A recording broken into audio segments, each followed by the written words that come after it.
Hi students, let me welcome you all to my fourth video on the chapter Some Basic Concepts of Chemistry, right? In the previous video, we discussed a very interesting concept, that is significant figures. We studied rules of determining significant figures and also rules of rounding of the given number. ಎಲ್ಲರಿಗೂ ಇಷ್ಟ ಆಯ್ತು ಅನ್ಕೋತೀನಿ. ಈಗ we'll take up next discussion in the chapter, that is basic concepts of chemistry. It will be dimensional analysis. This is one technique of converting a physical quantity from one system of units to the another system of units, because magnitude of physical quantity can be expressed in different units. ಒಂದು physical quantity ಅನ್ನ ಬೇರೆ ಬೇರೆ units ಅಲ್ಲಿ express ಮಾಡ್ತೀವಿ, ಹೌದು ತಾನೆ? ಇಲ್ಲಿ ಈ ಒಂದು ಡೈಮೆನ್ಷನಲ್ ಅನಾಲಿಸಿಸ್ ಅಂತ ಏನು ಟೆಕ್ನಿಕ್ ಇದೆ, ಅದ್ರ ಮೂಲಕ ನಾವೇನ್ ಮಾಡ್ತೀವಿ, ಒಂದು ಫಿಸಿಕಲ್ ಕ್ವಾಂಟಿಟಿಯನ್ನ ಏನ್ ಮಾಡ್ತೀವಿ, we are going to convert that physical quantity from one system of units to the another system of units. That is called dimensional analysis. And here we have some problems, we have some calculations. Through those calculations, we are going to study how can we convert a physical quantity from one unit to the another unit. Adanna ನಾವು problems ಮೂಲಕ ನೋಡೋಣ, ಆಗ್ಬೋದಾ? We'll see those problems, right? Okay. We'll see the problems now, right? A piece of metal is 3 inch long. ಒಂದು metal ಇದೆ, ಅದರ length ಎಷ್ಟಿದೆ? 3 inches ಇದೆ. What is its length in centimetres ಅಂತ ಹೇಳ್ಬೇಕು. ಆ 3 inches ಏನಿದೆ ಅದನ್ನ ಸೆಂಟಿಮೀಟರ್ಸ್ ಅಲ್ಲಿ ಬರೀಬೇಕು. ಓಕೆನಾ? That is dimensional analysis. ಈಗ ನೋಡಿ, 3 inches ಅಂತ, ದಟ್ ಈಸ್ 3 inches ಅಂತ ಇದೆ, ಹೌದಾ? This is the length of that metal is 3 inches. 3 inches can be written as 3 into 1 inch ಅಂತ ಬರೀಬಹುದು, ಹೌದಾ? 3 into 1 inch ಅಂತ ಬರೀಬಹುದು. ಬಟ್ ನಮಗೆ ಗೊತ್ತಿರೋದು ಏನಪ್ಪಾ ಅಂದ್ರೆ 1 inch is equal to, ಇದು ಗೊತ್ತಿರಬೇಕು, 2.54 ಸೆಂಟಿಮೀಟರ್, ಇದು ಗೊತ್ತಿರಬೇಕು. 1 inch ಅಂದ್ರೆ 2.54 ಸೆಂಟಿಮೀಟರ್ ಅಂತ ನಿಮಗೆ ಗೊತ್ತಿರಬೇಕು. ಹಾಗಾದ್ರೆ ಮಾತ್ರ ಸಾಲ್ವ್ ಮಾಡ್ಲಿಕ್ಕೆ ಬರುತ್ತೆ. ಹಾಗಾಗಿ ಈಗ 3 inch is equal to 3 into 1 inch, that is 3 into 1 inch ಬದಲಾಗಿ ಏನಾಗ್ತೀನಿ, 2.54 ಸೆಂಟಿಮೀಟರ್ ಅಂತ ಬರೀತೀನಿ, ಹೌದಾ? 1 inch ಬದಲಾಗಿ ಏನ್ ಬರ್ತದೆ? 2.54 ಸೆಂಟಿಮೀಟರ್. ಈಗ ಎಷ್ಟಾಗುತ್ತೆ ನೋಡಿ, ದಟ್ ಈಸ್, ಓಕೆನಾ? That is 7.62, and this is what we call it as 7.62 centimeters. ಓಕೆನಾ? ಎಕ್ಸಾಮ್ ಅಲ್ಲೂ ಕೂಡ ನಿಮಗೆ ಸಿಂಪಲ್ ಕ್ಯಾಲ್ಕುಲೇಟರ್ಸ್ ಕೊಡ್ತಾರೆ, ಹಾಗಾಗಿ ಸಿಂಪಲ್ ಕ್ಯಾಲ್ಕುಲೇಷನ್ಸ್ ಮಾಡ್ಬೇಕಾದ್ರೆ ನೀವು ಕ್ಯಾಲ್ಕುಲೇಟರ್ಸ್ ಅನ್ನ ಬಳಸಬಹುದು, ಏನು ತೊಂದರೆ ಇಲ್ಲ. ಓಕೆನಾ? ಓಕೆ, ಸೆಕೆಂಡ್ ಪ್ರಾಬ್ಲಮ್ ನೋಡಿ. ಎ ಜಗ್ ಕಂಟೈನ್ಸ್, ನೋಡಿ ಏನಂತೀಗ 3 inches ಅಂದ್ರೆ ಏನಂತೀಗ 7.62 ಸೆಂಟಿಮೀಟರ್ ಆಯ್ತು. ಈಗ ಏನ್ ಮಾಡಿದ್ವಿ ನಾವು, inch is converted to centimeters, ಹೌದಾ? Inch is converted to centimeter. ಅರ್ಥ ಆಯ್ತಲ್ವಾ? ಇದು 3 inch ನ 2 into 1 inch ಅಂತ ಬರ್ಕೊಂಡೆ. 1 inch ಅಂದ್ರೆ 2.54, ಅದನ್ನ ನೀವು ಸಬ್ಸ್ಟಿಟ್ಯೂಟ್ ಮಾಡಿದ್ರೆ ಮುಗಿತಾರೆ, 7.62 ಸೆಂಟಿಮೀಟರ್. ಈಗ ಬನ್ನಿ, a jug contains 2 liters of milk. ಒಂದು ಜಗ್ ಅಲ್ಲಿ 2 liters ಆಫ್ ಮಿಲ್ಕ್ ಇದೆ. Calculate the volume of milk in metre cube. ಆ 2 liters ಅನ್ನ ಏನ್ ಮಾಡಬೇಕು, ಆ ವಾಲ್ಯೂಮ್ ಅನ್ನ ಮೀಟರ್ ಕ್ಯೂಬ್ಸ್ ಅಲ್ಲಿ ಬರೀಬೇಕು. ಈಗ ನೋಡಿ, ದಟ್ ಈಸ್ 2 liters. ಓಕೆನಾ? That's equal to 2 into 1 liter, ಹೌದಾ? 2 liters ಏನ್ ಬರೀಬಹುದು, 2 into 1 liter. But 1 liter is equal to 1000 cm cube. ಇದು ಗೊತ್ತಿರಬೇಕು ನಿಮಗೆ, ಇದು ಬೇಸಿಕ್ ನಾಲೆಜ್ ಇರಬೇಕು. 1 liter ಅಂತ ಹೇಳಿದ್ರೆ 1000 ಸೆಂಟಿಮೀಟರ್ ಕ್ಯೂಬ್ ಅಂತ ಗೊತ್ತಿರಬೇಕು. ಓಕೆನಾ? That is 2 into 1000 centimetre cube. Okay, ಏನ್ ಮಾಡಿದೆ ನಾನೀಗ 1 liter ಜಾಗದಲ್ಲಿ 1000 cm ಕ್ಯೂಬ್ ಹಾಕಿದ್ದೀನಿ, ಹೌದಾ? ಇದು ಈಗ ಏನ್ ಮಾಡೋದು, 2 into 1000 1 ಸೆಂಟಿಮೀಟರ್ ಕ್ಯೂಬ್ ಅನ್ನ, ದಿಸ್ ಇಸ್ 1 cm ಕ್ಯೂಬ್ ಅಂತ ಬರೀಬೋದಾನೆ. ಈಗ ನೀವು 2 into 1000 ಸೆಂಟಿಮೀಟರ್ ಕ್ಯೂಬ್ ಅಲ್ಲ, 2 into 1000 into 1 cm ಕ್ಯೂಬ್ ಅಂತ ಬರೀಬಹುದು. ಎಸ್, ಓಕೆನಾ? ಈಗ ನೋಡಿ, ದಟ್ ಈಸ್ 2 into 1000 into, ಇದನ್ನ ಏನ್ ಮಾಡ್ತೀನಿ ಅಂದ್ರೆ 1 ಸೆಂಟಿಮೀಟರ್ ಹೋಲ್ ಕ್ಯೂಬ್ ಅಂತ ಬರೀತೀನಿ. 1 ಸೆಂಟಿಮೀಟರ್ ಹೋಲ್ ಕ್ಯೂಬ್ ಅಂತ ಬರೀತೀನಿ. 1 ಸೆಂಟಿಮೀಟರ್ ಕ್ಯೂಬ್ ಅರ್ಥ ಏನದು, 1 ಸೆಂಟಿಮೀಟರ್ ಹೋಲ್ ಕ್ಯೂಬ್ ಅಂತ ಅರ್ಥ ನಿಮಗೆ ಗೊತ್ತಿದೆ. ದಟ್ ಈಸ್ ಸೆಂಟಿ ಅಂದ್ರೆ ಏನ್ ಗೊತ್ತಾ, 10 to the power -2. ಇದು ಗೊತ್ತಲ್ಲ ನಿಮಗೆ, ಪ್ರಿಫಿಕ್ಸಸ್ ಅಂಡ್ ಮಲ್ಟಿಪಲ್ಸ್. 1 ಸೆಂಟಿಮೀಟರ್ ಅಂತಿದೆ, ಹೌದಾ? ಸೆಂಟಿ ಬದಲಾಗಿ ಏನ್ ಹಾಕ್ಬೋದು ನಾನು? 10 to the power -2 ಹಾಕ್ಬೋದು ತಾನೆ? ಅದಕ್ಕೆ ಏನಾಯ್ತು ಈಗ, 2 into 1000 into 1 into ಸೆಂಟಿ ಬದಲಾಗಿ 10 to the power -2 ಹಾಕ್ತೀನಿ into metre whole cube. S,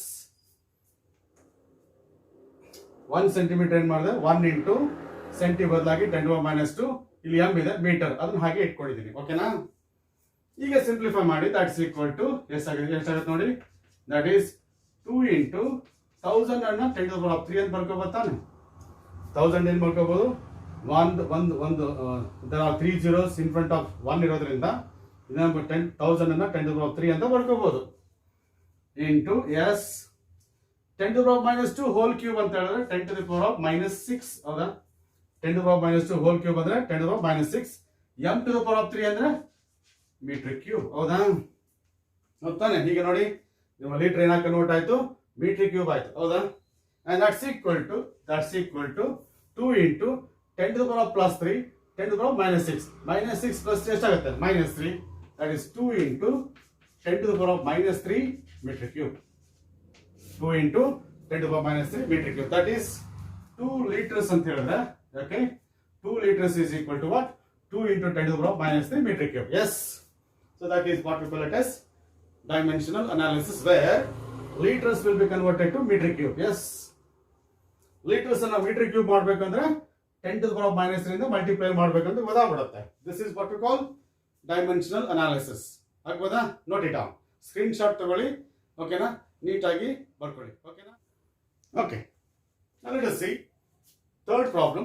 Yes, how many seconds are there in 2 days? ನಿಮಗೆ ಡೇಸ್ ಕೊಟ್ಟಿದ್ದಾರೆ, ಅದನ್ನ ಏನ್ ಮಾಡಬೇಕು, ಸೆಕೆಂಡ್ಸ್ ಅಲ್ಲಿ ಕನ್ವರ್ಟ್ ಮಾಡ್ಕೋಬೇಕು. ಎಸ್, ಆ 2 days ಅನ್ನ ಸೆಕೆಂಡ್ಸ್ ಕನ್ವರ್ಟ್ ಮಾಡ್ಕೋಬೇಕು. ನೋಡಿ ಯಾವ ತರ ಮಾಡ್ಬೋದು. 2 days is equal to 2 into 1 day, ಹೌದಾ? ಹೌದಾನೆ? 2 into 1 day. ಈಗ ಏನ್ ಮಾಡ್ಬೋದು ಗೊತ್ತಾ, 2 into 24 hours ಅಂತ ಬರೀಬೋದ ನಾನು. 2 into 24 hours, because okay, 1 day is equal to what? 24 hours. 1 day ಅಂತ ಹೇಳಿದ್ರೆ 24 hours ಆಗಿರೋದ್ರಿಂದ 2 into 1 day ಅನ್ನ 2 into 24 hours ಅಂತ ಬರೀಬಹುದು. ನಾನು ಎಲ್ಲಿವರೆಗೂ ಇದನ್ನ ಕನ್ವರ್ಟ್ ಮಾಡ್ತಾ ಹೋಗ್ಬೇಕು ಅಂದ್ರೆ ನನಗೆ ಸೆಕೆಂಡ್ಸ್ ಸಿಗೋವರೆಗೂ ಮಾಡ್ತಾ ಹೋಗ್ಬೇಕು. ಇದೇನಾಯ್ತು ಈಗ, 2 into 24 into 1 hour ಅಂತ ಬರೀಬಹುದು, ಹೌದಾ? 2 into 24 hours ಏನ್ ಮಾಡಿದೆ ಈಗ, 2 into 24 into 1 hour ಅಂತ ಬರೆದೆ. And that's equal to 2 into 24 into 60 minutes ಅಂತ ಬರೀಬೋದಾ? Because 1 hour is equal to 60 minutes. 1 hour is equal to 60 minutes ಅಲ್ವಾ? ಹಾಗಾಗಿ 1 hour ಬದಲಾಗಿ 60 minutes ಅಂತ ಬರ್ಕೊಂಡಿದ್ದೀನಿ, ಹೌದಾ? That is equal to 2 into 24 into 60 into 1 minute, ಹೌದಾ? 2 into 24 into 60 minutes ಏನು ಮಾಡಿದೆ, 2 into 24 into 60 1 minute. ಈಗ 2 into 24 into 60 into 60 seconds, ಹೌದಾ? ಯಾಕಂದ್ರೆ 1 minute is equal to 60 seconds, because 1 minute is equal to 60 seconds. ಯಾಕಂದ್ರೆ 1 minute ಅಂದ್ರೆ 60 seconds, ಹೌದಾ? ಈಗೆಲ್ಲ ಮಲ್ಟಿಪ್ಲೈ ಮಾಡಿ, ದಟ್ಸ್ ಈಕ್ವಲ್ ಟು ಎಷ್ಟಾಗುತ್ತೆ ನೋಡಿ, ಸೆಕೆಂಡ್ಸ್ ಬಂತಲ್ಲ ನಿಮಗೆ, ಸೆಕೆಂಡ್ ಬರೋವರೆಗೂ ಇದನ್ನ ಕನ್ವರ್ಟ್ ಮಾಡ್ತಾ ಹೋಗ್ಬೇಕು. ಈಗ ಎಷ್ಟಾಯ್ತು ನೋಡಿ, that is 2 into 24 into 60 into 60. It comes out to be 1,72,800 seconds. 1,72,800 seconds, right? So that is 2 days ಅಂತ ಹೇಳಿದ್ರೆ, that is 1,72,800 seconds. So this is what we call it as the final answer, 1,72,800 seconds. ಆಗ್ಬೋದಾ? ಅರ್ಥ ಆಯ್ತಂತ? ಓಕೆನಾ? Days ಅನ್ನ hours ಮಾಡಿದೆ, hours ಅನ್ನ minutes ಮಾಡಿದೆ, ಮಿನಿಟ್ಸ್ ಅನ್ನ ಸೆಕೆಂಡ್ಸ್ ಮಾಡಿದೆ, ಹೌದಾ? That is what we call dimensional analysis. ಅರ್ಥ ಆಯ್ತು ಅನ್ಕೋತೀನಿ. ಸರಿ, ನೋಟ್ ಮಾಡ್ಕೊಳ್ಳಿ. Will go to the next one. Yes, ಇಲ್ಲಿ ನೋಡಿ, ಇಲ್ಲಿ ಡೆನ್ಸಿಟಿನ 13.6 ಗ್ರಾಮ್ ಪರ್ CM ಕ್ಯೂಬ್ ಅಲ್ಲಿ ಇದೆ. Density is in gram per C M cube ಅಲ್ಲಿ ಇದೆ, ಅದನ್ನ KG per metre cube convert ಮಾಡಬೇಕು. ರೈಟ್, ಈಗ ನೋಡಿ 13.6 gram per C M cube ಏನಿದೆ ಅದನ್ನ ಹೇಗೆ ಬರೀಬಹುದು ಅಂದ್ರೆ 13.6 grams divided by 1 C M cube ಅಂತ ಬರೀಬಹುದಲ್ಲ. 13.6 grams per C M cube ಅಂದ್ರೆ divide by 1 C M cube ಅಂತ ಅರ್ಥ ಅಲ್ವಾ. ಈಗ ಇದನ್ನ ನನಗೆ ಗ್ರಾಮ್ ಇದೆ, ಅದನ್ನ ಕೆಜಿ ಕನ್ವರ್ಟ್ ಮಾಡ್ಕೋಬೇಕು ನಾನು, ಹೌದಾ. ಗ್ರಾಮ್ ಏನ್ ಮಾಡ್ಕೋಬೇಕು, ಕೆಜಿ. ಈಗ ನೋಡಿ ನಿಮ್ಗೆ ಗೊತ್ತಿದೆ ಕಿಲೋ ಅಂದ್ರೆ ಏನು, 10 to the power 3 ಗೊತ್ತಲ್ಲ ನಿಮ್ಗೆ ಪ್ರಿಫಿಕ್ಸ್. ನನಗೆ ಇಲ್ಲಿ ಗ್ರಾಮ್ ಜಾಗದಲ್ಲಿ ಕಿಲೋ ಬೇಕಲ್ವಾ, ಅದಕ್ಕೆ ಏನ್ ಮಾಡ್ಕೋತೀನಿ ನಾನು ಇದನ್ನ ಅಂದ್ರೆ 13.6 ಇಂಟು ಎಸ್ ಇಟ್ ಈಸ್, ಓಕೆನಾ, 1 gram yes divided by 1 centimetre whole cube ಅಂತ ಬರ್ಕೋತೀನಿ. ಎಸ್ 1 ಸೆಂಟಿಮೀಟರ್ ಹೋಲ್ ಕ್ಯೂಬ್ ಅಂತ ಬರ್ಕೋತೀನಿ. ಎಸ್ ನಂತರ ಎಸ್ ಈಗ ಏನ್ ಮಾಡ್ತೀನಿ ಅಂದ್ರೆ 13.6 ಇದೆಯಲ್ಲ, ಓಕೆನಾ, ಇಲ್ಲಿ 1 ಜಾಗದಲ್ಲಿ 10 to the power 3 divided by 10 to the power 3 ಅಂತ ಬರ್ಕೋತೀನಿ. ಎಸ್ 10 to the power 3 ನೇ ಯಾಕೆ ಬರ್ಕೊಂಡೆ ಅಂದ್ರೆ ಐ ನೀಡ್ ಕಿಲೋ, ಅದಕ್ಕೋಸ್ಕರ 10 to the power 3 ಬರ್ಕೊಂಡಿದ್ದೀನಿ. ಈ 1 ಜಾಗದಲ್ಲಿ 10 to the power 3 into divide by 10 to the power 3 ಬರ್ಕೋಬತ್ತಾನೆ, because that is 10 to the power 3 divide by 10 to the power 3 ಏನಾಗುತ್ತೆ 1 ಆಗುತ್ತಲ್ಲ, ಅದಕ್ಕೋಸ್ಕರ 1 ಜಾಗದಲ್ಲಿ ಬರ್ದಿ, ದಟ್ ಈಸ್ ಗ್ರಾಮ್ಸ್, ಹೌದಾ. Divided by yes C M ನೋಡಿ 1 ಇಂಟು ಸೆಂಟಿ ಬದಲಾಗಿ 10 to the power -2 ಬರ್ಕೋಬೋದಾ. 1 ಸೆಂಟಿ ಬದಲಾಗಿ 10 to the power -2 into metre whole cube. Yes centi ಅಂದ್ರೆ ಗೊತ್ತಲ್ಲ, that is the prefix kilo ಅಂದ್ರೆ 10 to the power 3, the prefix centi ಅಂತ ಹೇಳಿದ್ರೆ 10 to the power -2. ನೀವು ಪ್ರಿಫಿಕ್ಸಸ್ ಮತ್ತೆ ಮಲ್ಟಿಪಲ್ಸ್ ಓದಿದ್ದೀರಾ, ಅದಕ್ಕೋಸ್ಕರ ಆ ತರ ಬರ್ಕೊಂಡಿದ್ದೀನಿ. ಈಗ ಇದನ್ನ ಏನ್ ಮಾಡ್ತೀನಿ ಅಂದ್ರೆ ಈ 10 to the power 3 ಜಾಗದಲ್ಲಿ ಕಿಲೋ ಹಾಕ್ತೀನಿ.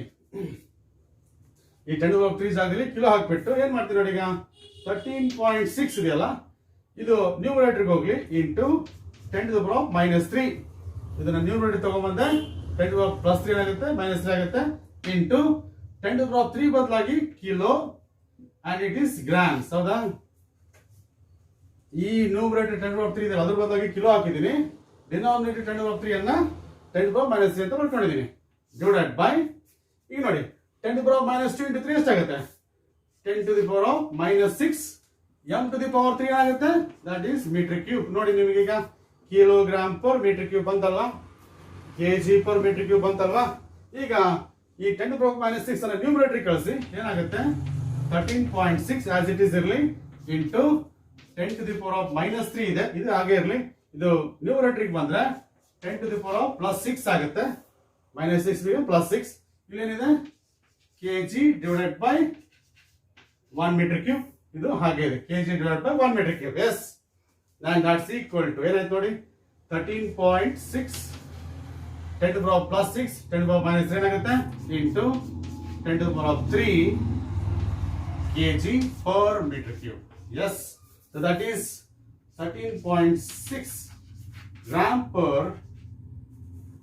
per cm cube is equal to 13.6 into 10 to the power 3 kg per meter cube. Yes. So this is what we call another problem where we'll see that dimensional analysis, right? ಆಗ್ಬೋದಾ, ಅರ್ಥ ಆಯ್ತಲ್ವಾ. ನಾನು ಇಷ್ಟ ಮಾಡಿದ್ದು ನನಗೆ kilo ಬೇಕಾಗಿರೋದ್ರಿಂದ 10 to the power 3 ನ ತಗೊಂಡ್ಬಿಟ್ಟು 1 ಬದಲಾಗಿ ಏನ್ ಮಾಡಿದೆ 10 to the power 3 divide by 10 to the power 3 ಮಾಡ್ಕೊಂಡೆ. ಓಕೆನಾ.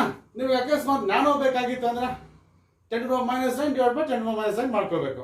ಮೆಗಾ ಬೇಕು ಅಂದ್ರೆ 10 to the power 6 divide by 10 to the power 6 ಮಾಡ್ಕೋಬೇಕು. ಕಿಲೋ ಬೇಕಾಗಿರೋದ್ರಿಂದ 10 to the power 3 divide by 10 to the power 3 ಬರ್ಕೋಬೋದಲ್ವಾ ಅದು. ಹಾಗಾಗಿ so this is what we call dimensional analysis, conversion of density in gram per cm cube into kg per meter cube. Yes, note it down, take a screenshot. Yes, ಆಗ್ಬೋದಾ, correct ಆಗಿ screenshot ತಗೊಳ್ಳಿ, ಆಗ್ಬೋದಾ, ನೀಟಾಗಿ note ಮಾಡ್ಕೊಳ್ಳಿ, right. So that is what we call dimensional analysis. Will see one more, right. ಈಗ ಬನ್ನಿ, ಇಲ್ಲೊಂದು problem ಇದೆ, ಫಿಲ್ ಇನ್ ದ ಬ್ಲಾಂಕ್ಸ್ ಅಂತ ಹೇಳಿ ನಿಮ್ಮ NCERT ಬುಕ್ ಅಲ್ಲಿ ಎಕ್ಸರ್ಸೈಸ್ ಅಲ್ಲಿ ಇದೆ ಇದೆಲ್ಲ. 1 kilometer is equal to dash dash dash millimeters. ನೋಡಿ 1 kilometer ನ ಮಿಲಿಮೀಟರ್ಸ್ ಅಲ್ಲಿ ಬರೀಬೇಕು, ಅದೇ ಮಿಲಿಮೀಟರ್ಸ್ ಅನ್ನ ಪೈಕೋಮೀಟರ್ಸ್ ಅಲ್ಲಿ ಬರೀಬೇಕು. ಅಂದ್ರೆ 1 kilometers ಅನ್ನ ಮಿಲಿಮೀಟರ್ಸ್ ಅಲ್ಲಿ ಬರೀರಿ, ಅದೇ 1 kilometers ಅನ್ನ ಪೈಕೋಮೀಟರ್ಸ್ ಅಲ್ಲಿ ಬರೀಬೇಕು ಅಂತ ಅರ್ಥ. ಓಕೆನಾ? ನೋಡೋಣ. ಈಗ ನೋಡಿ 1 ಕಿಲೋಮೀಟರ್ ಅಂತ ಹೇಳಿದ್ರೆ 1 into yes it is 10 to the power of 3 metres ಅಂತ. ಹೌದಾ? 1 ಕಿಲೋಮೀಟರ್ ಅಂದ್ರೆ 1 into 10 to the power of 3 metres ಅಂತ. ಕಿಲೋ ಬದಲಾಗಿ ಏನ್ ಬರ್ದಿದ್ದೀನಿ? 10 to the power of 3 ಬರ್ದಿದ್ದೀನಿ. ಪ್ರಿಫಿಕ್ಸ್ ಅಲ್ವಾ ಅದಕ್ಕೆ. ಈಗ ನೋಡಿ, that's equal to 1 into 10 to the power of 3 yes into 1 metre. Yes 10 to the power of 3 metres ಏನ್ ಮಾಡಿದೆ? 10 to the power of 3 into 1 metre ಅಂತ ಮಾಡಿದೆ. ಹೌದಾ? ನನಗೆ ಮಿಲಿ ಬೇಕು. ಎಸ್, ನಿಮ್ಗೆ ಗೊತ್ತಿದೆ what is multiple for the milli? That is 10 to the power of 3 ಬೇಕು. ನನಗೇನ್ ಬೇಕು? ಮಿಲಿ ಬೇಕು. ಅದಕ್ಕೆ 10 to the power of that is 1 into 10 to the power of 3 yes into 1 ಬದಲಾಗಿ 10 to the power of -3 divided by 10 to the power of -3 ಬರ್ಕೋಬಹುದು. ಹೌದಾ? 1 ಬದಲಾಗಿ ಏನ್ ಬರ್ತದೆ? 10 to the power of -3 divided by 10 to the power of -3 ಬರೋದು into metres. ಹೌದಾ? Into metres. ಹೌದು ತಾನೆ? ಈ 1 ಬದಲಾಗಿ 10 to the power of -3 divided by 10 to the power of -3 ಮಾಡೋದು. ಇದನ್ನ ಮೀಟರ್ ಅಂತ ಬರ್ದೀನಿ. ಯಾಕೆ 10 to the power of -3 ಬರ್ದೆ ಅಂದ್ರೆ ನನಗೆ ಮಿಲಿ ಬೇಕು. ಅದಕ್ಕೆ ಆವಾಗಲೇ 10 to the power of +3 ಬರ್ದಿದೆ. ಯಾಕೆಂದ್ರೆ ಅವ್ರು ಕಿಲೋ ಬೇಕಿತ್ತು ಅದಕ್ಕೆ. ಈಗ ನೋಡಿ, ಈಗ ಈ ನ್ಯೂಮರೇಟರ್ ಮೇಲೆ ಬಂದ್ರೆ 1 into 10 to the power of +3 ಇದು. ಓಕೆ, +3 ಇದು ಮೇಲೆ ಬಂದ್ರೆ into 10 to the power of +3. ಓಕೆನಾ? ಹೀಗಿದೆ. ಇದ್ರ ಬದಲಾಗಿ ಏನ್ ಬರ್ತೀನಿ? 10 to the power of -3 ಬದಲಾಗಿ ಏನ್ ಬರೀತೀನಿ? ಮಿಲಿ ಅಂತ ಬರೀತೀನಿ. And of course into metres. ಹೌದಾ? And that is 10 to the power of 6 millimeters. ಹೌದಾ? ಅಂದ್ರೆ 1 kilometres is equal to 10 to the power of 6 millimeters ಅಂತ ಅರ್ಥ. ಎಸ್, ಅರ್ಥ ಆಯ್ತು ಅನ್ಕೋತೀನಿ. ಅರ್ಥ ಆಯ್ತಲ್ವಾ? ಏನ್ ಮಾಡಿದೆ? 10 to the power of 3 ಇದೆ, ಇಲ್ಲಿದೆ. ಇದು ಮೇಲಕ್ಕೆ ಬಂದ್ರೆ +3 ಆಗುತ್ತೆ. +3 +3 +6 ಆಗುತ್ತೆ. 10 to the power of -3 ಬದಲಾಗಿ ಏನ್ ಬರ್ತದೆ? ಮಿಲಿ ಅಂತ ಬರ್ತದೆ. ಓಕೆನಾ?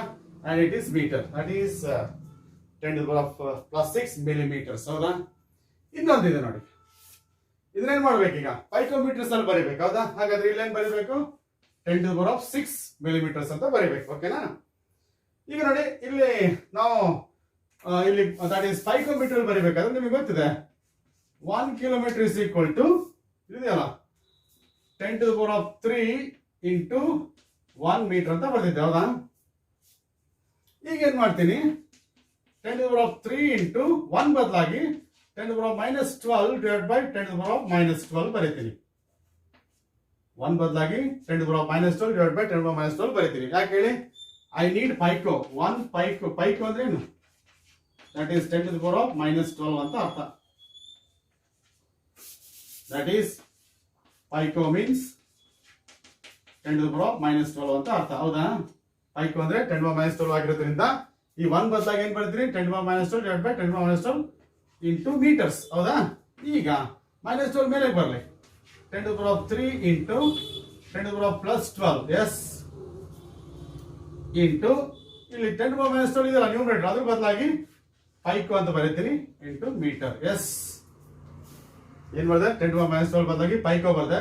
ಈ 10 to the power of -12 ಮೇಲೆ ತಗೊಂಡ್ಬಂದ್ರೆ +12 ಆಯ್ತು. That is 10 to the power of 15 picometre. ಅಂದ್ರೆ 1 kilometre is equal to 1 kilometre is equal to yes 10 to the power of 15 picometre. ಹಾಗಾಗಿ ಇಲ್ಲೇನ್ ಬರೀಬೇಕು? 10 to the power of 15. Yes, ಈ ತರ ನೀವು ಕನ್ವರ್ಷನ್ಸ್ ಮಾಡಬೇಕು. ಅರ್ಥ ಆಯ್ತು? ಎಸ್, ಇದೇ ತರ ಇನ್ನ 2 ಫಿಲ್ ಇನ್ ದ ಬ್ಲಾಂಕ್ಸ್ ಇದೆ ನಿಮ್ಮ ಎಕ್ಸರ್ಸೈಸ್ ಅಲ್ಲಿ. ಅದನ್ನು ಟ್ರೈ ಮಾಡಿ. ಓಕೆನಾ?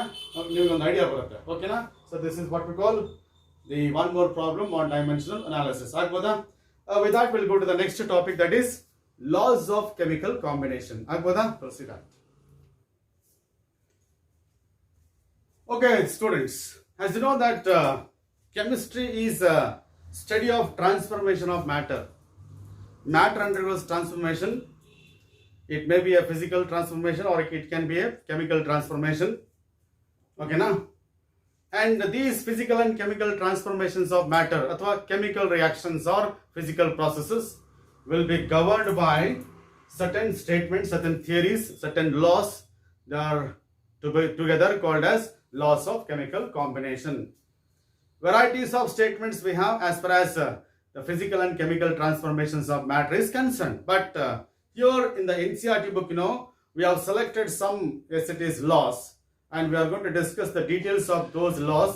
And as far as the physical and chemical transformations are concerned, we'll see first of all The first law is, that is law of conservation of mass.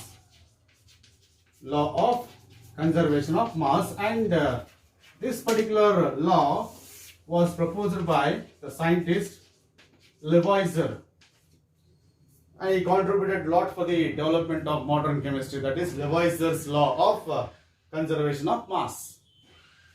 According to Lavoisier's law of conservation of mass, matter can neither be created nor be destroyed. Yes, that is, matter can neither be created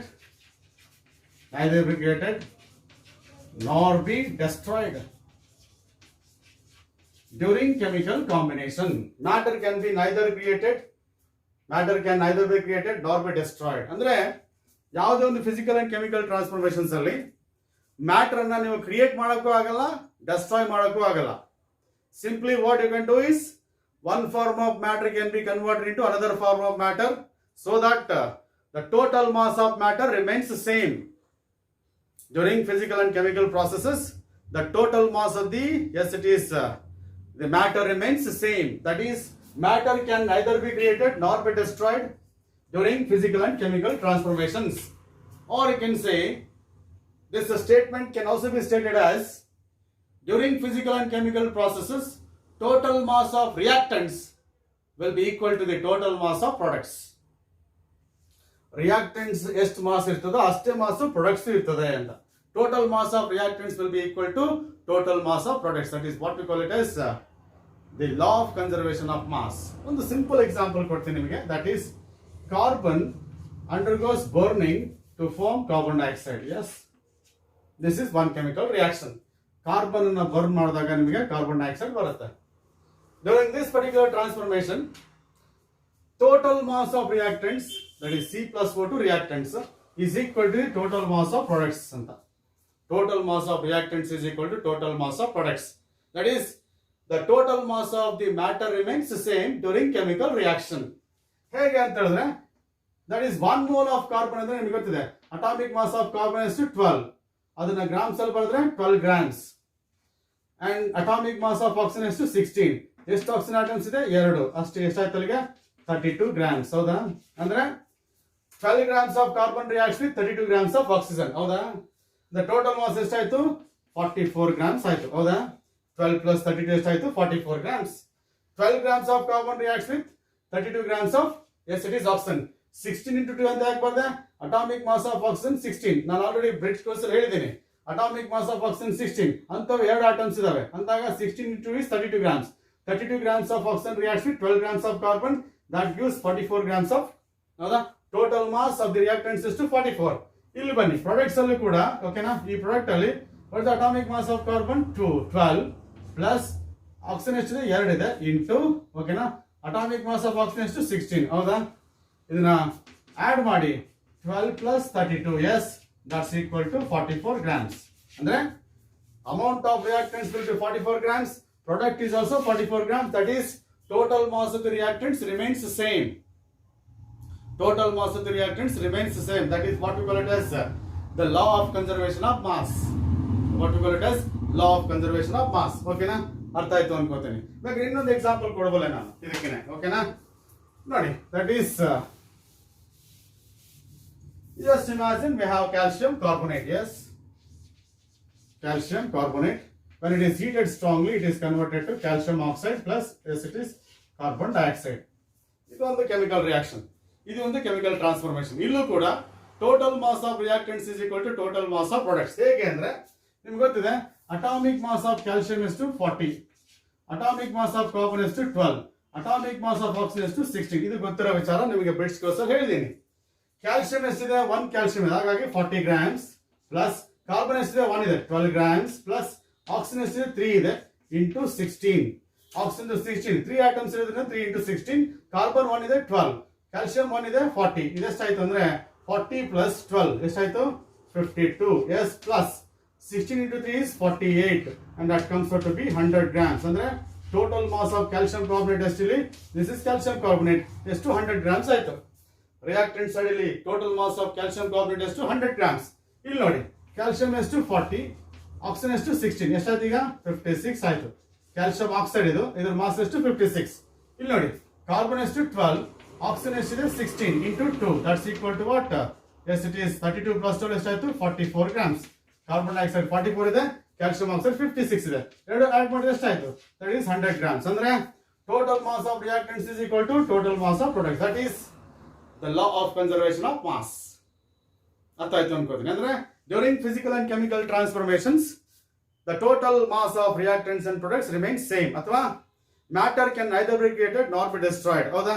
ಇಲ್ಲಿ ನಾವು ಎಷ್ಟು matter ನ ತಗೊಂಡಿದ್ವಿ ಅಷ್ಟೇ matter ಆಗಿ ಉಳಿದಿದೆ, ಆದ್ರೆ that matter undergoes transformation. Calcium carbonate ಇದ್ದಿದ್ದು calcium oxide ಮತ್ತೆ ಕಾರ್ಬನ್ ಡೈಆಕ್ಸೈಡ್ ಆಗಿದೆ, ಟ್ರಾನ್ಸ್ಫಾರ್ಮೇಶನ್ ಆಗಿದೆ ಹೊರತಾಗಿ there is no loss or gain of mass. ಹೌದಾ? ಎಕ್ಸ್ಟ್ರಾ ಮಾಸ್ ಬಂದಿಲ್ಲ, ಮಾಸ್ ಲಾಸ್ ಕೂಡ ಆಗಿಲ್ಲ, ಅದಕ್ಕೆ ಅದನ್ನ law of conservation of mass ಅಂತ ಕರಿತೀವಿ. ಆಗ್ಬೋದಾ? So this is one of the laws that we need to study, right? ಅರ್ಥ ಆಯ್ತಲ್ಲ? we'll go for the second law. Law of definite proportions.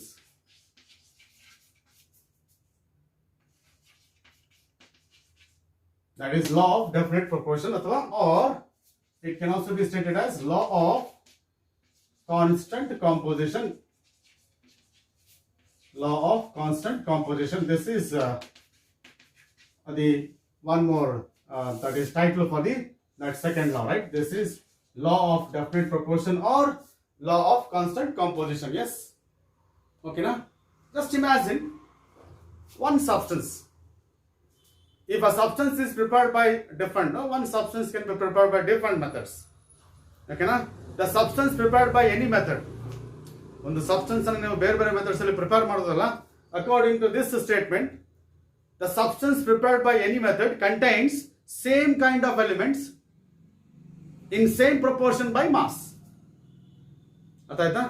The substance prepared by it is different methods is characterised by ಓಕೆನಾ same kind of elements in definite proportion by mass. That is called as law of constant composition, or you can say that law of definite proportion. And of course it was proposed by Joseph Proust. That was proposed by Joseph. ಹೌದಾ? proposed by Joseph Proust ಅಂತ ಹೇಳಿ. ಓಕೆನಾ? ಏನು ಹೇಳಿದೆ ನಾನು? a compound prepared by any method contains same elements in definite proportion by mass ಅಥವಾ fixed proportion by mass. So that is what we call it as law of definite proportion. An example, for example, yes, carbon reacts with oxygen to form carbon dioxide. This is one method of preparing carbon dioxide. I prepare carbon dioxide by the combination of carbon and oxygen. When carbon is burnt, you are going to get carbon dioxide. This is one method of preparing carbon dioxide. We have one more method. When calcium carbonate is heated, you are going to get calcium oxide plus carbon dioxide. Okay na? Here we got carbon dioxide, here also we got carbon dioxide. We have two different methods. In both the methods we got carbon dioxide. And this carbon dioxide produced in these two methods is characterized by carbon and oxygen. Illu carbon oxygen ide, illu carbon has same kind of elements will be involved in the formation of carbon dioxide. And of course they combine, these two elements will be combining in fixed proportion by mass. Andre carbon 12 grams of carbon reacts with 16 into 2 grams of oxygen. ಹೌದಾ? ಈ carbon dioxide ಅಲ್ಲಿ 12 grams of carbon reacts with 2 into 16 grams of oxygen. ಈ carbon dioxide ಅಲ್ಲಿ ಕೂಡ 12 grams of carbon reacts with 16 into 2 grams of oxygen. ಅಂದಾಗ carbon and oxygen they react in the ratio 12:32. ಹೌದಾ? Carbon and oxygen will be reacting in the ratio, fixed ratio, that is 12:32. ಅಥವಾ ಏನು ಬರೀಬಹುದು? That is 3:8. ಹೌದಾ? By mass. ಅಂದ್ರೆ carbon and oxygen will be reacting together during the formation of carbon dioxide in the ratio 3:8 by mass. That is fixed ratio by mass. A substance prepared by any method contains the same elements in fixed ratio by mass. In fixed ratio by mass. That is 3:8 ratio by mass. In the case of yes, it is carbon dioxide. Okay na? So this is what we call it as for example water ಅಂತ ಇಟ್ಕೊಳ್ಳಿ. Water can be obtained by different methods. Whatever the water that is produced is characterized by same elements, hydrogen and oxygen, in different methods. ಬೇರೆ ಬೇರೆ methods ಅಲ್ಲಿ ನೀವು water ನ produce ಮಾಡಿದ್ರು ಕೂಡ ಆ ವಾಟರ್ ಅಲ್ಲಿ ಏನಿರ್ತದೆ ಹೈಡ್ರೋಜನ್ ಇರ್ತದೆ, ಆಕ್ಸಿಜನ್ ಇರ್ತದೆ. Hydrogen and oxygen they combine in the ratio 2:16. ಯಾಕಂದ್ರೆ ಅಟಾಮಿಕ್ ಮಾಸ್ ಆಫ್ ಹೈಡ್ರೋಜನ್ ಇನ್ 2 ಇದಾವೆ ಆಟಮ್ಸ್. 2:1:8, 16 ಅಂದ್ರೆ 2:16, or you can say 1:8 by mass. ಅಂದ್ರೆ hydrogen and oxygen they react in the ratio 1:8. ಹೌದಾ? 2 grams react with 60 grams. ಅಂದ್ರೆ ಅರ್ಥ ಏನು? 1 gram of hydrogen reacts with 8 grams of oxygen. ಅಂದ್ರೆ hydrogen and oxygen react in the ratio 1:8. That is 1 gram of hydrogen reacts with 8 grams of oxygen. ಇಲ್ಲಿ that is carbon to oxygen ratio ಎಷ್ಟಿದೆ? 3 grams of carbon reacts with 8 grams of oxygen. ಹೌದಾ? 12 grams of carbon reacts with 32 grams of oxygen, or nothing but 3 grams. ನೋಡಿ ಇದು ನಾವು 4 ಇಂದ divide ಮಾಡಿ, 4 3s 4 8s. ಹಾಗಾಗಿ 3:8 ರೇಷಿಯೋದಲ್ಲಿ carbon ಮತ್ತೆ ಆಕ್ಸಿಜನ್ ರಿಯಾಕ್ಟ್ ಆಗುತ್ತೆ. ಎಲ್ಲಿ? During the formation of carbon dioxide. ಇಲ್ಲಿ 1:8 ರೇಷಿಯೋದಲ್ಲಿ ಹೈಡ್ರೋಜನ್ ಮತ್ತೆ ಆಕ್ಸಿಜನ್ ರಿಯಾಕ್ಟ್ ಆಗುತ್ತೆ during the formation of water. So this is what we call law of definite proportion, or you can say law of constant composition. Yes, agboda bolsida. Now we'll come to the third statement as far as the law of chemical combinations are concerned, that is law of multiple proportion, and it was proposed by John Dalton, and it was given by John Dalton. Yes, law of multiple proportions. And this particular law corresponds to the combination of two elements. Just imagine when two elements combine to form more than one compound. ಎರಡು elements combine ಆದಾಗ ಒಂದು compound ಬರುತ್ತೆ. ಇಲ್ಲಿ ಹೇಗೆ ಅಂತ ಹೇಳಿದ್ರೆ, when two elements undergo combination, you are going to get more than one compound. For example, hydrogen combines with oxygen to form, yes, it is hydrogen peroxide. This is one compound. Same hydrogen combines with oxygen of O2, and that produces hydrogen peroxide, water. Yes, two elements, hydrogen and oxygen, combine to form more than one compound, and they form two compounds. Okay na? When two elements combine to form more than one compound, okay na, the masses of one element that combines with fixed mass of another, is in or in whole number ratio by mass. The masses of one element that combines with the fixed mass of another element or in whole number ratio by mass. That is what we call it as law of multiple proportion. ಎರಡು elements combine ಆದಾಗ more than one compounds ಬರುತ್ತೆ ಅಂದ್ರೆ ಆ more than one compounds ಅಲ್ಲಿ, ಆ two compounds ಅಲ್ಲಿ the masses of one element that combines with fixed mass of another. ಈಗ ನೋಡಿ, ಹೈಡ್ರೋಜನ್ ಪೆರಾಕ್ಸೈಡ್ ಅಲ್ಲಿ ಏನಾಗಿದೆ ಅಂತ ಹೇಳಿದ್ರೆ 2 grams ಅಂದ್ರೆ 2 into 1. ಹೌದಾ? 2 into 1 gram of hydrogen reacts with 2 into 16 grams of oxygen. ಹೌದಾ? That's equal to, yes, it is 2:32 grams. ಹೌದಾ? ಇಲ್ಲಿ 2 grams of hydrogen reacts with 32 grams of oxygen. ಎಲ್ಲಿ? ಹೈಡ್ರೋಜನ್ ಪೆರಾಕ್ಸೈಡ್ ಅಲ್ಲಿ. ವಾಟರ್ ಅಲ್ಲಿ ನೋಡಿ, ವಾಟರ್ ಅಲ್ಲಿ 2 into 1 gram is to 16. O2 ಇರೋದ್ರಿಂದ 32 ಬರ್ತದೆ, 16 into 2 ಬರ್ತದೆ. ಇಲ್ಲಿ O ಇದೆ, 16 into 1 ಆಯ್ತು. ಇಲ್ಲಿ ಏನಾಯ್ತು ಈಗ? 2 grams of hydrogen combines with 16 grams of oxygen. ಎಲ್ಲಿ? ವಾಟರ್ ಅಲ್ಲಿ. ಹೈಡ್ರೋಜನ್ ಪೆರಾಕ್ಸೈಡ್ ಅಲ್ಲಿ 2 grams of hydrogen reacts with 32 grams of oxygen. ಹೌದಾ? ಇಲ್ಲಿ mass of one element is fixed. ಇಲ್ಲೂ 2 grams ಇದೆ, ಇಲ್ಲೂ 2 grams ಇದೆ. ಹೌದಾ? That is the masses of one element, ಯಾವುದು? Oxygen. Masses of one element that combines with fixed mass of hydrogen. ಹೌದಾ? ಇಲ್ಲೂ 2 ಗ್ರಾಮ್ ಇದೆ, ಇಲ್ಲಿ gram. They are in the ratio. What is the ratio of oxygen here? That oxygen ratio is ಎಷ್ಟಿದೆ? 16:32 ಇದೆ. ಹೌದಾ? 16 grams of oxygen reacts with 2 grams of hydrogen in water. 32 grams of oxygen reacts with 2 grams of hydrogen in hydrogen peroxide. ಹಾಗಾಗಿ ratio by mass of oxygen in two compounds is 16 into 2. That's equal to 1:2 ratio by mass. ಹೌದಾ? ಅರ್ಥ ಆಯ್ತಾ ನಿಮಗೆ? That is when two elements combine to form more than one compound, then the masses of one element, ಇಲ್ಲಿ oxygen ತಗೊಂಡ್ರೆ ಇಲ್ಲಿ 16 grams of oxygen ಇದೆ, ಇಲ್ಲಿ 32 grams of oxygen ಇದೆ. Masses of one element that combines with fixed mass of another ಯಾವ್ದಿಲ್ಲಿ? Hydrogen. ಇಲ್ಲಿ 2 grams fix ಮಾಡಿದೀನಿ, ಇಲ್ಲೂ 2 grams ಫಿಕ್ಸ್ ಮಾಡಿದೀನಿ. That is fixed mass of hydrogen are in the ratio 16 into 32 ಅಥವಾ 1:2. That is what we call law of multiple proportion. ಹೌದಾ? ಇಲ್ಲೇನು oxygen ಏನಿದೆ, ಒಂದು ಕಾಂಪೌಂಡ್ ಅಲ್ಲಿ 32 grams of oxygen 2 grams of hydrogen react ಆಗ್ತಿದೆ. ಇನ್ನೊಂದು compound ಅಲ್ಲಿ ಏನಾಗ್ತಿದೆ, 16 ಗ್ರಾಮ್ಸ್ ಆಫ್ ಆಕ್ಸಿಜನ್ 2 ಗ್ರಾಮ್ಸ್ ಜೊತೆ ರಿಯಾಕ್ಟ್ ಆಗ್ತಿದೆ ಅಂದಾಗ what is the ratio by mass of oxygen? 16 to 32 there, ಅಥವಾ 1:2. ಓಕೆನಾ? ಇನ್ನೊಂದು ಎಕ್ಸಾಂಪಲ್ ಕೊಡ್ತೀನಿ. That is carbon reacts with oxygen to form carbon dioxide. ಹೌದಾ? ಅದೇ ಕಾರ್ಬನ್ ಆಕ್ಸಿಜನ್ ಜೊತೆ ರಿಯಾಕ್ಟ್ ಆಗ್ಬಿಟ್ಟು ಕಾರ್ಬನ್ ಮೊನಾಕ್ಸೈಡ್ ಅನ್ನು ಫಾರ್ಮ್ ಮಾಡುತ್ತೆ. ಎಸ್, ಅಂದ್ರೆ when two elements, carbon and hydrogen, carbon and oxygen combine to form, two compounds, ಒಂದು CO2 ಇನ್ನೊಂದು CO.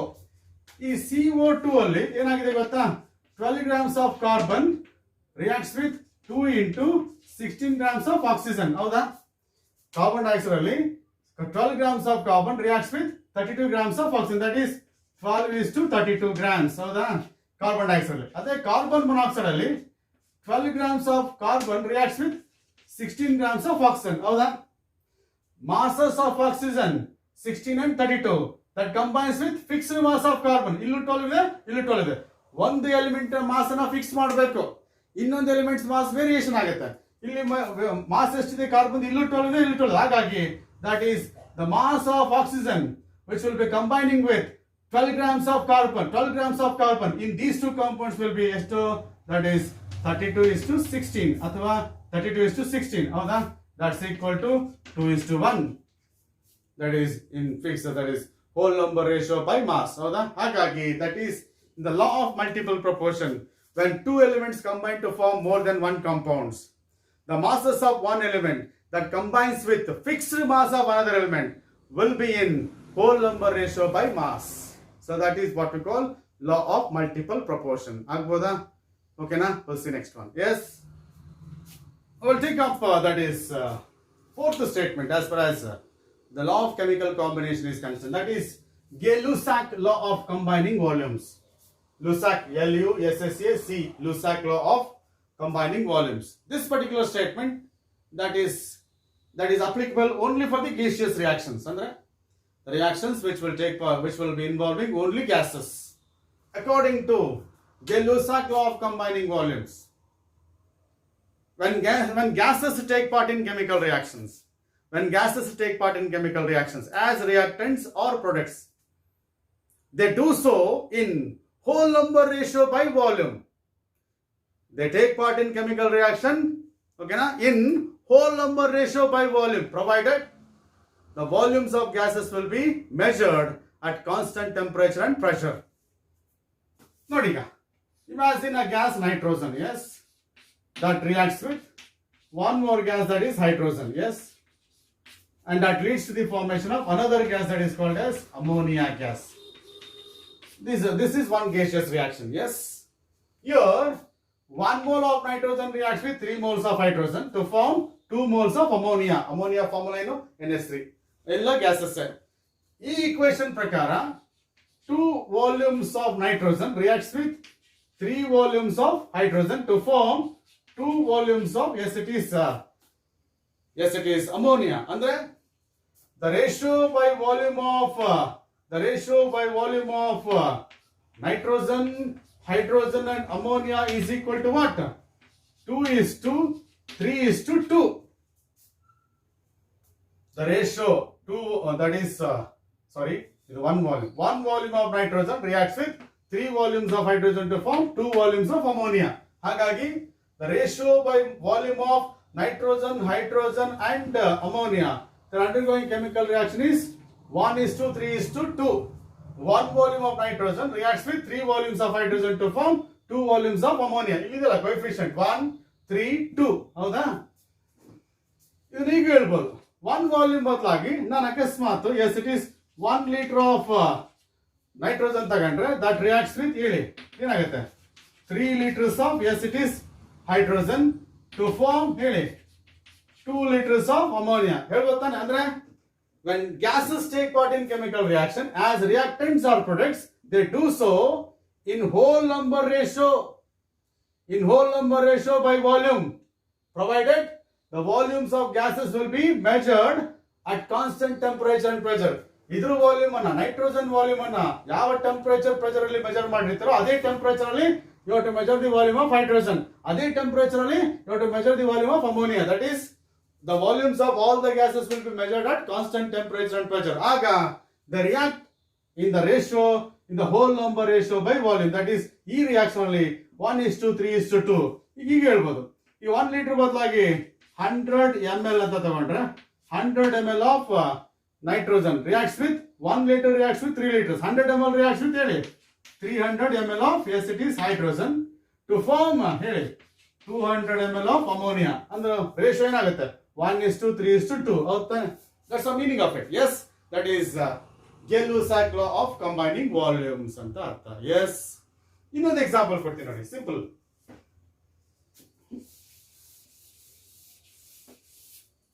That is, when nitrogen gas reacts with oxygen gas, right? That leads to the formation of nitric oxide, another gas. Here, 1 volume of nitrogen reacts with 1 volume of oxygen to form 2 volume of, yes, it is nitric oxide. Andre, the ratio by volume of nitrogen, oxygen and nitric oxide, 1:1:2. 1:1:2. ಹೌದಾ? ಅಂದ್ರೆ, for example, 1 liter of nitrogen reacts with 1 liter of oxygen to form 2 liters of nitric oxide ಅಂತ ಅರ್ಥ. ಅಥವಾ 100 ml of nitrogen reacts with 100 ml of oxygen to form 200 ml of nitric oxide ಅಂತ ಅರ್ಥ. That's the meaning of it. That is the ratio by volume of gases which will be taking part in chemical reaction will be in whole number ratio. Whole number ratio by volume. ಹೌದಾ? And of course, provided the volumes of all the gases will be measured at, yes, it is constant temperature and pressure. So that is what we call it as Gay-Lussac law of combining volumes. Agboda? Okay, na? We'll see the last test statement, that is, as far as the law of chemical combination is concerned, that is Avogadro's law, right? That is Avogadro's law. This is one more law, that is Avogadro's law. According to Avogadro's law, this is also corresponding to that the gases, okay na? According to Avogadro's law, that is equal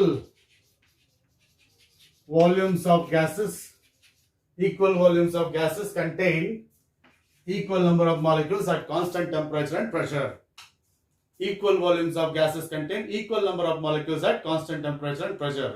Athwa at constant temperature and pressure, volume of a gas is directly proportional to number of moles.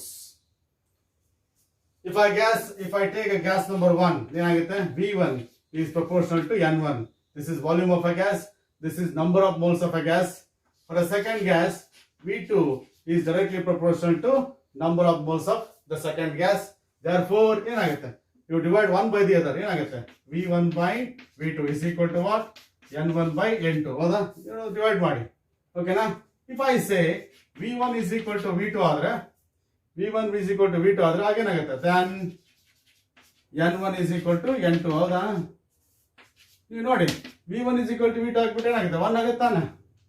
If N1 is equal to N1 by N2 is equal to 1 ಆದರೆ ಏನಾಗುತ್ತೆ? N1 is equal to N2. ಅಂದ್ರೆ equal volume of two gases contain equal number of molecules. Equal volumes ಅಂದರೆ V1 is equal to V2. That contains equal volumes of equal number of molecules irrespective of the nature of the gases at constant temperature and pressure. That is the Avogadro's law.